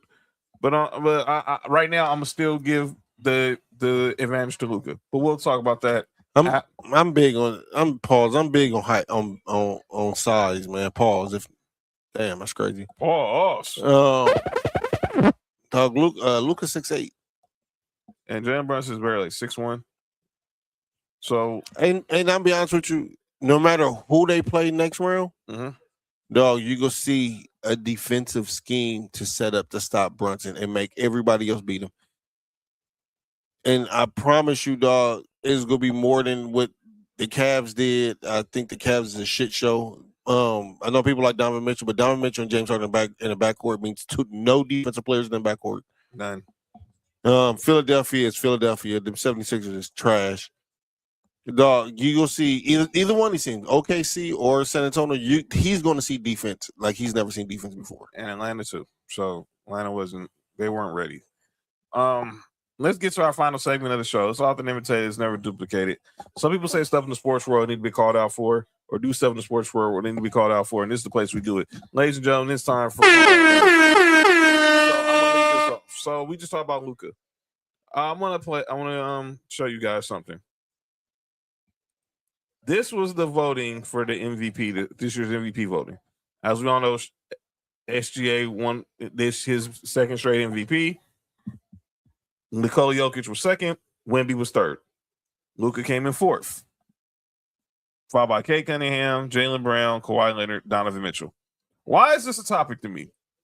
And I'm contrary to what my boy Josh said. No, I'm not really upset over this because let me be clear. I didn't have him as an MVP. But you're not telling me you're leaving this dude completely off the ballot, which 8 people did. 8 voters left Luka Doncic completely off their MVP ballot. And I respect some of these people. So I'm going to get you a list. Look at this list. So it's Cody Davis from the Detroit News, Brian Getzeiler from Sirius XM NBA Radio, the great Ernie Johnson. Wow, seeing Ernie Johnson ESPN still seems weird to me. That's TNT. But yeah, Tony Jones from The Athletic. He covers the Jazz, I believe. Jim Rosnarowski, Alzarski. John. I don't even know. John. He writes for the Milwaukee Journal Sentinel. Jason Quick for The Athletic. I know him because he covers the Cavs. Maria Taylor, of course, who's the host of NBA on NBC. And then Gary Washburn from the Boston Globe, who, by the way, he's known for being the guy who did not vote for LeBron James in 2013 and 2012 as MVP and gave his first play vote to Carmelo Anthony. Wait, excuse me? Who did that? This last guy. Gary Washburn. Oh, yeah, I remember that. He gave his MVP vote to Carmelo. So that's the reason why LeBron wasn't the first unanimous. Yeah, he gave his vote to Carmelo Anthony. Yeah, Gary Washburn got a problem with He's LeBron. in that same category with the late Fred Hickman, who gave his MVP vote to Allen Iverson the year Shaq won in 2000. And he should have been unanimous. Yes. But the first unanimous MVP ended up being Steph Curry in 2016. No hating, just stating facts. I have no problem with Luka not winning MVP because I didn't pick him for MVP and he's on my squad. And I'm a homer. But you gonna tell me there were people that he was completely left off the ballot? I need answers. I don't understand. Like Ernie, Maria Taylor. John, let me ask you this. Have there ever been a person who led the league in scoring who's ever been left off the ballot? Not that I can remember. Because Luka did lead the league in scoring, right? Yes. So let me get this straight. You leading the league in scoring? That's like I saw people that didn't vote for him first team. I'm not even upset with that. That's cool. Yeah, I'm not upset with that. That's selective. I get what you, but not have him on the ballot at all is crazy. That just makes no sense. 5 ball. Dodgers win 4-2. Tanner Scott with the save. Justin Lebrecht gets the W. But don't tell me Luka's not first team, is not an MVP candidate. That makes 0 sense to me. Yeah, that was nasty work, Candace. Like I said, you don't have him vote as number 1. And I agree with that. But to leave him off the ballot, and some of them people are very credible. I thought it was head scratching to me because now we're trying to say because we only bring up defense when it's convenient. If that was the case, Steph Curry wouldn't have no MVPs. James Harden wouldn't have no MVPs. Steve Nash wouldn't have no MVPs. Dirk wouldn't have no MVPs. Nah, he preaching to y'all. Come on now. We want to go there? He talking. I'm a Laker fan. He talking. Magic wouldn't have no MVPs. We want to talk defense. What are we talking about? He's talking. Was Larry Joe really that much of a knockdown defender? Come on, man. Don't tell we only bring up defense when it's convenient. If defense really mattered to everybody, which it should, there are a lot of dudes wouldn't be all NBA first team ever, and a lot of these dudes will never have MVPs. Because tell me where the MVP, where's Steph Curry known as a knockdown defender? James Harden, Russell Westbrook, Nikola Jokic. I have no argument, John. Answer the question. No, you have no answer. I have no answer. You're right. So don't tell me now y'all want to be self-righteous now and say that defense matters with Luka when y'all knew what he was in Dallas. And y'all were some of y'all were the same people who voted him top 3 in MVP a few years ago. Now, and again, I don't have a problem with him not winning because I don't think he was MVP this year. It was clearly SGA. John, let me ask you this. Go ahead. And it's probably an obvious answer for you, Candace, Sam. Mm-hmm. You think the purple and gold is the hate? Yes. Okay. I do. Okay. Kobe only had one. Shaq only got one. That's crazy. I know. That's crazy. And that also has another reason why, but we're not gonna go there. But I wasn't even thinking about Shaq and Kobe. But you're absolutely correct. But I was talking about something else because we was just talking about the bubble ring. Yeah. Come on. I mean, what are we talking about? Now we care about defense. Now we should have been caring about defense from the jump. But that's a whole nother conversation. That's the only person I got for calling on names. Mark, you got somebody. You have a couple people calling on names. You want to go with the one you just sent me now, or you want to go with James Harden? James Harden. Go ahead. Dog, it's not no way in hell, and I hope whoever knows him, that John knows, and some people I know knows him. Yeah. Is listening. There's no way in hell after you just got swept and them games wasn't close at all outside the first one. Mm-hmm. And that game was only close because y'all was up by 22 and they came back and won by 15. That's right. Do you say y'all was the better team? No way do you say that. No way do you say what he said? I play solid on defense. I have the quote for you right here. Dog. Genuinely, I feel like we were the better. Genuinely, I do feel like we were the better team. And I had a offensive. I don't judge myself offensively off shots he didn't make. You should. And defensively, I think I did stop. Dog, do you hear that there's people saying they're targeting the yellow shoes or whatever color shoes he's wearing? They're targeting him. Which is crazy to me because when he first came in the league, he was a defender in OKC. I'm confused about what the hell happened. I know what happened. He got his money and became offensively oriented only. He got paid. He got the money from the Rockets. He got the Adidas money. Remember, he was a Nike guy at first. Oh yeah, then he became the flagship person for and got caught outside wearing some Jordans, and his mom had to tell him. His mom and his team had to tell him, dude, you just signed a deal with Adidas. What the hell are you doing? Still wearing what I love. And the next thing you know, the next day Adidas had like 200 shoes shipped to his house in Houston. Yeah, I still would have worked for it. Never mind. But that was James Harden. Now that makes zero sense. Go to your second one, Mark. Go ahead. We just put up there real quick. John, can you read that, please? So Skip Bayless says it's easy to score 50,000 career points than winning a championship. John, how many people score 50,000 points? The last time I checked, there's only one person who's done it. And it's the guy that's on the screen. John, how many different... I'm going to ask you that. There's multiple different players who's won championships. I'm not even talking about the role players. Even if you're the best player on the team. Dude, the NBA's been around 80 years. That lets you know. Not the same team won. It has 80 straight championships. And we have players who I think is the GOAT. Mm-hmm. There's some people who might have 24 as the GOAT. Yeah. Dog, did they reach 50,000? No. And I love Kobe. He didn't reach 50,000. How was it easier to score 50,000 than it is to win a championship? For the fact there's only one person who scored, there's only him and Kareem, the only people that have 40,000. Now let's give. Now we're not rage. You're not letting the rage baiters, Rob, but it's comical. It's comical. Hey, Rob, at this point right now, dog, I know and I see where LeBron. And I want to say this because I don't know if everybody knows. I got Jordan as the GOAT. Yep. Right? Yep. So it's not this is a LeBron is the GOAT conversation. But I've seen way too many people, and I'll call them a certain name, I'll call them off air, that's insecure Jordan fans. Mm-hmm. That anytime LeBron does something, you have to now shit on LeBron. Basically. Dog, you can have Jordan as the GOAT without shitting on LeBron. You can have Jordan as the GOAT without shitting on Kobe. And now, you know what I'm saying? Like, it's just, to me, it just don't make no sense, man.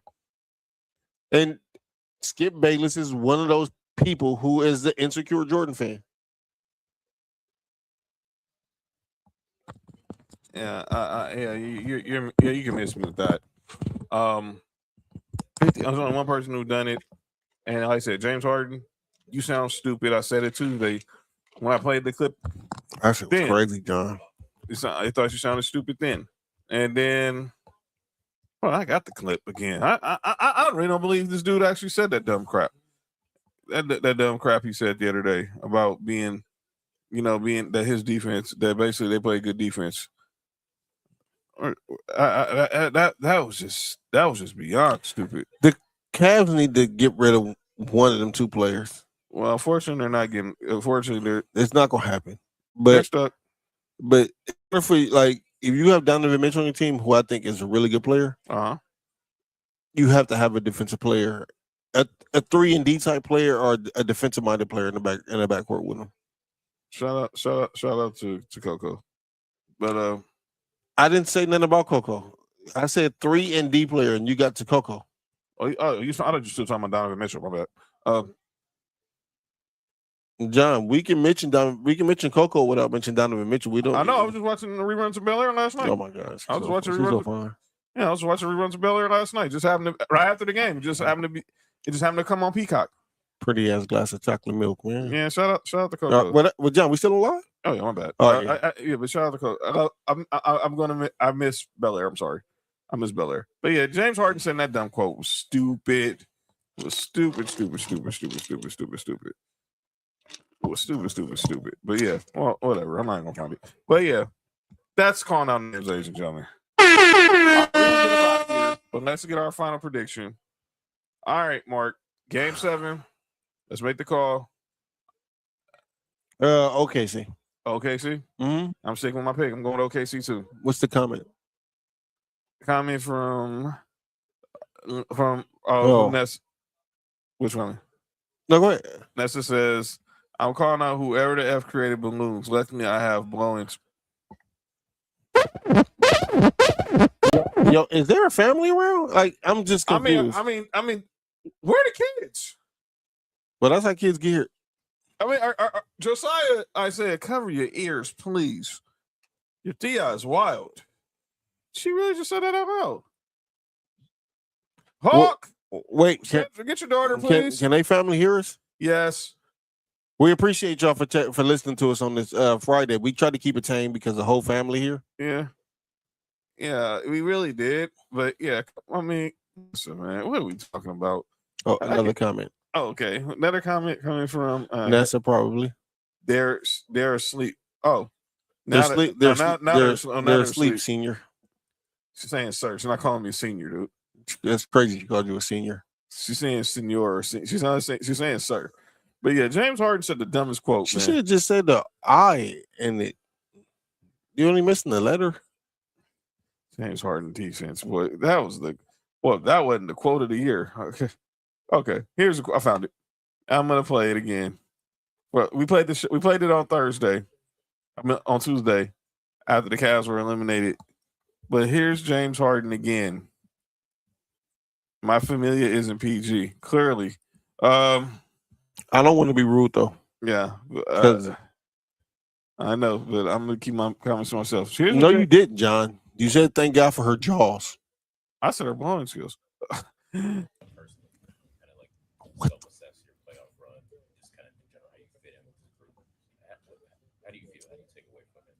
I think I did pretty good. Like I don't grade myself off shot making. I think coming here was just a piece to fulfill whatever needs to be fulfilled, and defensively being extremely solid, offensively, getting guy shots and fitting into a system that was already in place.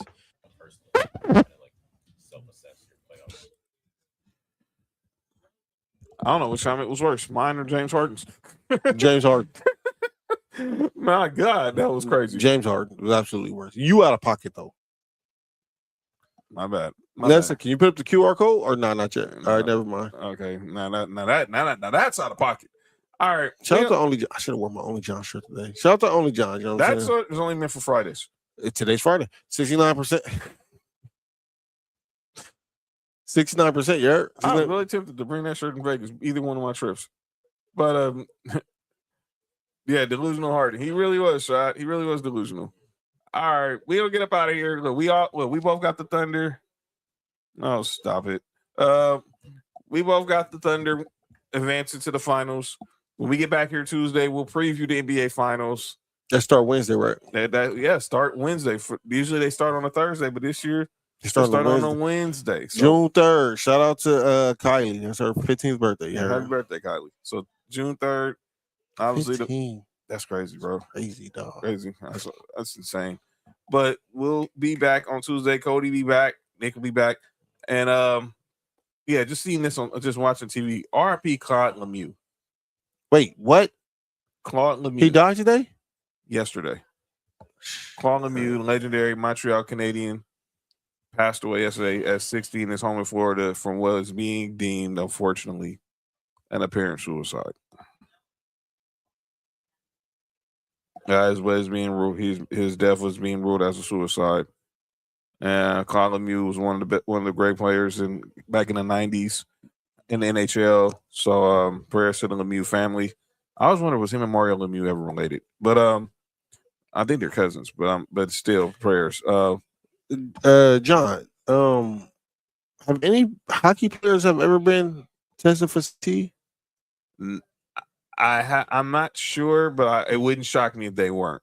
I'd be shocked if they weren't. Look, helmets are more. I mean, most of them don't have teeth, so I mean, their helmets are just as more. Wait, so you trying to say that the girls who don't have teeth might have CTE? No, I'm saying the dudes get because I for sure use some thrust. Yeah, you good? You all right? You all right, man? What Nessa said? Love y'all. Thanks for the entertainment. All right, we're gonna see y'all Tuesday again. Shout out to everybody in the comment section. Shout out to new viewers. Shout out to those who checked out No Rules last night. And go everybody. My bad, John. Everybody go on the Instagram, man, and go to No Rules with a Z podcast page, man. We put up a great episode yesterday. Yeah, so check that out. Some obviously news and notes for the show for the brand. Check me out Sunday, Sports View Wrestling live at Baby Bros for Clash in Italy. And then Monday, Tribal Warzone is going to be Trell, Nessa, JoJo in the morning because obviously Raw's happening in Italy. I'll be at work. And I'll be obviously, and I wouldn't have been there if it was at the night show. Sophie has another performance on Monday, so I got to be here. But we'll be back on Tuesday to preview the NBA Finals. Wednesday, Sports View Wrestling. Next Friday, game we'll be on. I think, if I'm not mistaken, game 2 is next Friday. It will be next Friday. So stay tuned to that. But hit that subscribe button for Sports for You on YouTube. Like us on Facebook. Follow us on X and Instagram and TikTok at Sports for You Podcast. You know where to follow me at John Watson 0984 on X, Instagram, and TikTok. Mark at Hi Mark 1 on X and Hi Mark on Instagram. Hi Mark 1 on X. AKA Dr. Mark here. At Dr. Mark. At 99 Gorilla for Nick Freeze on X, Instagram, and TikTok. And check out our brother Cody at Ballers and Briefs as well. New show announcement coming real soon, so be ready. We're gonna get y'all through the summer. We're gonna get y'all through the summer after to get us ready for training camp. So did he say nude? New show. I'm not doing a show in nude. I'm not either. I'm not doing a show in nude. I'm not doing either. I think people. Maybe if I was remote, but I think people probably. I wonder if people watch this in the nude. Bye, John. All right, we about to end the screen. Can Okay. this touch screen? All right, no. Get the fuck out of here. This is tripping. Okay. Don't even question. Don't even start no questions, John. All right, we'll get up out of here. Enjoy the rest of y'all weekend. Enjoy Game 7, and we'll see y'all tomorrow. We'll see y'all. Look what you started. Look what you started. My bad. My bad. My bad. Peace out. For you, from the coast to you. 3 LA minds talking what we do. From the streets to the stats, from the bar to the chess sports for you. Yeah.